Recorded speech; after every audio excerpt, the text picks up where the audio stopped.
తెలంగాణ తొలి మలిదశ ఉద్యమాల్లో గడ్డం వెంకటస్వామిది కీలక పాత్ర. కార్మికుల కోసం ఆయన పోరాడారు. కేంద్ర మంత్రిగా ఎన్నో సేవలు చేశారు. అందుకే అభిమానులు, అనుచరులు ప్రేమగా కాకాగా పిలుచుకుంటారు. పేదల గూడు కోసం అలుపెరగని ఉద్యమం చేసిన కాకా గుడిసెల వెంకటస్వామిగా వారి గుండెల్లో సుస్థిర స్థానం సంపాదించుకున్నారు. కాకా వర్ధంతి సందర్భంగా స్పెషల్ స్టోరీ.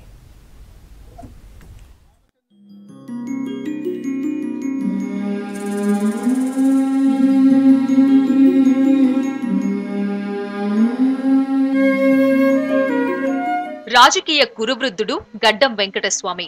ఆయన సేవలు ఒక వర్గానికో, కులానికో, ప్రాంతానికో పరిమితమైనవి కావు. అన్ని వర్గాలకు ఆయన ఆపద్బాంధవుడు. నిజాం జమానాలో ఆర్య సమాజ్ ప్రేరణతో స్వామి రామానంద తీర్థ శిష్యరికంలో గొప్ప నాయకుడిగా ఎదిగిన వెంకటస్వామి రాజకీయాల్లో అంబేద్కర్ ఆలోచన విధానాన్ని కొనసాగించారు. ప్రత్యేక తెలంగాణ ఉద్యమానికి ఆర్థిక, రాజకీయ సహకారం అందించారు. అందరి చేత కాకాగా పిలిపించుకున్నారు. నిరుపేదల బతుకున్న ఉదయించిన సూర్యుడా, జనసేవల ఘన కీర్తి నీదే జనబాంధవుడా. హైదరాబాద్ విలీనం తర్వాత భవన నిర్మాణ కూలీగా, ఉద్యమకారుడిగా మొదలైన కాకా వెంకటస్వామి ప్రస్థానం పేదలు, కార్మికుల నాయకుడిగా, ఆ తర్వాత ఎంపీగా, కేంద్ర మంత్రిగా జాతీయ స్థాయికి చేరింది. మెట్రిక్ మాత్రమే చదివిన ఆయనకు జీవితం నేర్పిన అనుభవమే అంతర్జాతీయ స్థాయిలో కార్మికుల తరపున ప్రసంగించే స్థాయికి తీసుకెళ్లింది. స్వాతంత్ర్యోద్యమం నుంచి తెలంగాణ సాధన ఉద్యమం వరకు అన్నింటిలోనూ పాల్గొన్న కాకా దేశంలోనే సీనియర్ రాజకీయ నేతల్లో ఒకరిగా నిలిచారు.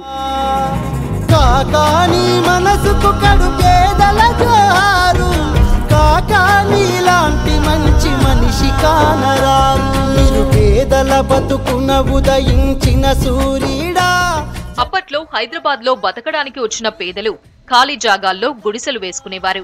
భూముల విలువ పెరగడంతో భూస్వాములు పేదలను వెళ్లగొట్టడం మొదలుపెట్టారు. గూండాలతో దౌర్జన్యంగా వెళ్లగొడుతున్న తీరును చూసి కదిలిపోయిన వెంకటస్వామి 1949లో దేశంలోనే మొదటిసారిగా జాతీయ గుడిసెల సంఘం పెట్టారు. కాకా పోరాటంతో హైదరాబాద్ నగరంలోనే 80,000 మందికి పైగా సొంత గూడు దక్కింది.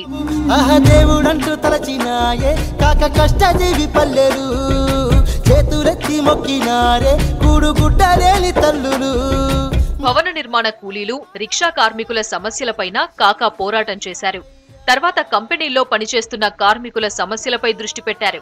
హైదరాబాద్ స్టేట్ INTUC ప్రెసిడెంట్ గా పోరాటాలను మరింత ఉధృతం చేశారు. ఒకే సమయంలో 101కి పైగా సంఘాలకు ప్రత్యక్షంగా, పరోక్షంగా ఆయన నాయకత్వం వహించారు. 1961లో INTUC రాష్ట్ర అధ్యక్షుడయ్యాక కార్మిక సంక్షేమం కోసం సహకార సొసైటీలను ఏర్పాటు చేయించారు. తర్వాత అన్ని సొసైటీలు కలిసి రాష్ట్ర సహకార సమాఖ్య ఏర్పాటైంది. కార్మికులకు కనీస వేతనాలు, ఉద్యోగ భద్రత కోసం పోరాటాలు చేసి విజయం సాధించారు కాకా.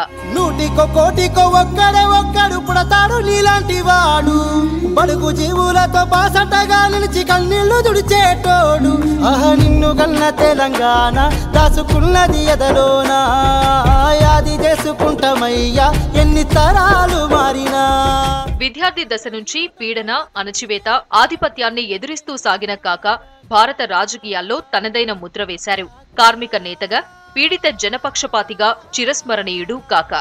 కేంద్ర జౌళి శాఖ మంత్రిగా పనిచేసిన సమయంలో సంక్షోభంలో ఉన్న చేనేత రంగాన్ని ఆదుకున్నారు. కాయిలా పడ్డ బట్టల మిల్లులను బతికించారు.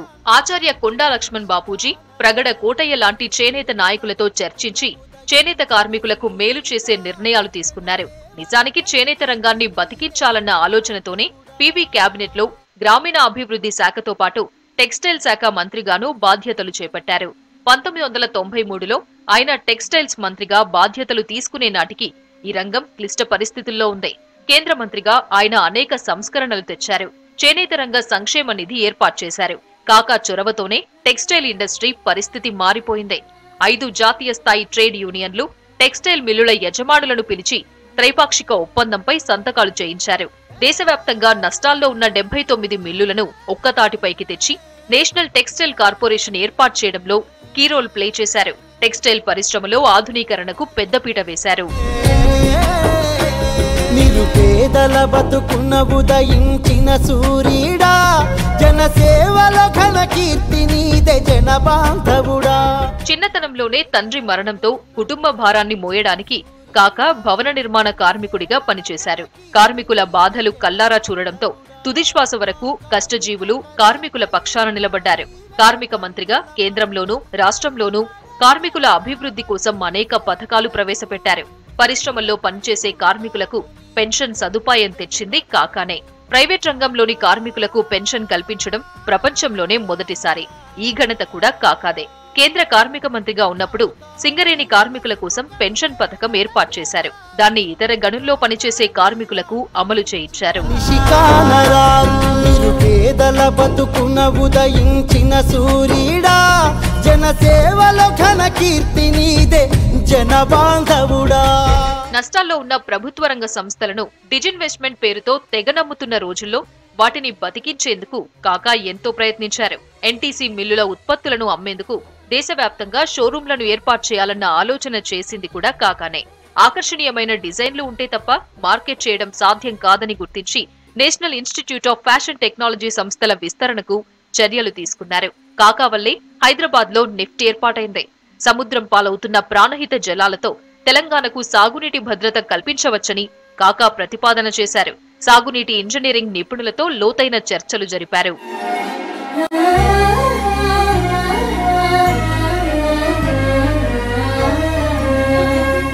తెలంగాణ సాయుధ పోరాటం సహా తొలి మలిదశ ఉద్యమాల్లో క్రియాశీలకంగా పనిచేశారు కాకా వెంకటస్వామి.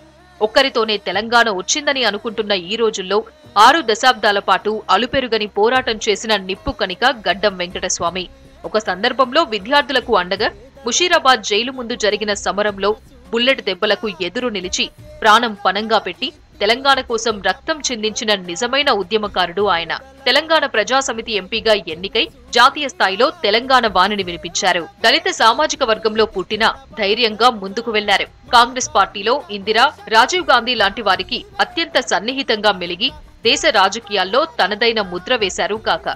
తెలంగాణ కోసం కాంగ్రెస్ సభల్లో తన గొంతెత్తి తెలంగాణ ఆకాంక్షను నిర్మోహమాటంగా వ్యక్తం చేశారు. హైదరాబాద్ రాష్ట్రంలో బూర్గుల రామకృష్ణ హయాంలో ప్రభుత్వ ఉద్యోగాల్లో స్థానికేతరుల పెత్తనాన్ని ప్రశ్నించి గైర్ముల్కీ ఉద్యమానికి పురుడు పోశారు. 3 తరాల తెలంగాణ ఉద్యమ సాక్షి, 6 దశాబ్దాల పోరాట కెరటం వెంకటస్వామి. ఆంధ్ర విలీనం తర్వాత తెలంగాణకు జరిగిన అన్యాయాన్ని ప్రజలకు తెలియజేసి చైతన్యం చేసిన స్వాప్నికుడు ఆయన. సీట్ల కోసం, నోట్ల కోసం, ఓట్ల కోసం జరుగుతున్న నేటి ఉద్యమాల్లో వాటిని ఆయన ఏనాడు లెక్క చేయలేదు. కేసీఆర్ నాడు ఉద్యమ సమయంలో వెంకటస్వామి సూచనల మేరకు నడిచారనేది వాస్తవం. కేంద్రంపై ఒత్తిడి తేవడంలో నాటి యూపీఏ చైర్పర్సన్ సోనియాకు తెలంగాణ పరిస్థితులను వివరించి తెలంగాణ కల సాకారం చేసేందుకు కృషి చేశారు. సాయుధ పోరులో సమరాన్ని నడిపి చెరసాలలో గడిపినావు, చెమట చుక్కలతో చెలిమి చేసి శ్రమ జీవుల తోడగినావు. కాకా తెలంగాణక దిల్కా తుకుడా అనడం అతిశయోక్తి కాదు. ఆయన చాలా ప్రేమగల మనిషి, నిబద్ధత ఉన్న సీరియస్ లీడర్ కూడా. కాకా వ్యక్తిత్వం మానవత్వం. అందుకే ఆయన వ్యక్తిగత రాజకీయ జీవితం ఎందరికో ఆదర్శప్రాయం. వెంకటస్వామి 1929 అక్టోబర్ 5న గడ్డం మల్లయ్య, పెంటమ్మలకు జన్మించారు. తండ్రి మల్లయ్య నిజాం సైన్యంలో జవాన్ గా పనిచేశారు. 1945లో Hyderabad state youth Congress general సెక్రటరీగా రాజకీయ ప్రస్థానం మొదలుపెట్టిన వెంకటస్వామి ఎమ్మెల్యేగా, ఎంపీగా, రాష్ట్ర మంత్రిగా, కేంద్ర మంత్రిగా పేద ప్రజల కోసం విశేషంగా పనిచేశారు. ఆయన ఎన్నడూ నేల విడిచి సాము చేయలేదు.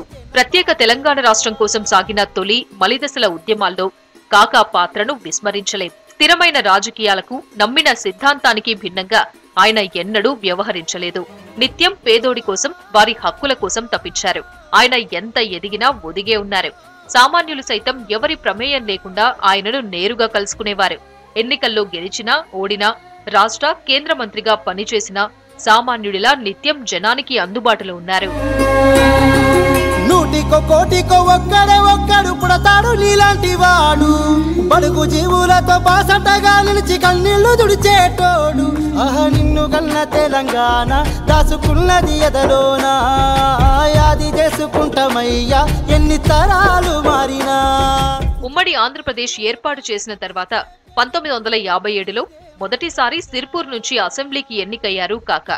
తర్వాత 1967లో సిద్దిపేట నుంచి మొదటిసారిగా కాకా వెంకటస్వామి ఎంపీగా పోటీ చేసి భారీ మెజారిటీతో గెలిచారు. అలా 2 సార్లు అసెంబ్లీకి, 7 సార్లు లోక్సభకు ఎన్నికైన కాకా దేశంలోనే సీనియర్ నేతల్లో ఒకరిగా సుదీర్ఘ రాజకీయ జీవితం కొనసాగించారు. 2009 నాటికి కాకా క్రియాశీల రాజకీయాల నుంచి తప్పుకున్నారు. తీవ్ర అనారోగ్యంతో బాధపడుతూ కూడా తెలంగాణ చూసేదాకా ప్రాణం వదలనని ప్రతిజ్ఞ చేశారు. చివరకు స్వరాష్ట్రం సిద్ధించాకే 2014 డిసెంబర్ 22న కన్నుమూశారు. అంబేద్కర్ ఆలోచనలను జీవితాంతం పాటించిన కాకా ఆయన పేరుతోనే అంబేద్కర్ ఎడ్యుకేషనల్ సొసైటీని స్థాపించి మంచి విద్యా ప్రమాణాలతో బడుగు వర్గాల పిల్లలకు చదువు అందేలా చూశారు. అప్పటి రాష్ట్రపతి వివి గిరి చేతుల మీదుగా ప్రారంభమైన ఈ విద్యా సంస్థల సేవలు ఇప్పటికీ చూసిన మార్గంలోనే కొనసాగుతున్నాయి. ప్రస్తుతం కాకా కుటుంబం కూడా ఆయన అడుగుజాడల్లో నడుస్తూ పేదల అభ్యున్నతికి కృషి చేస్తోంది.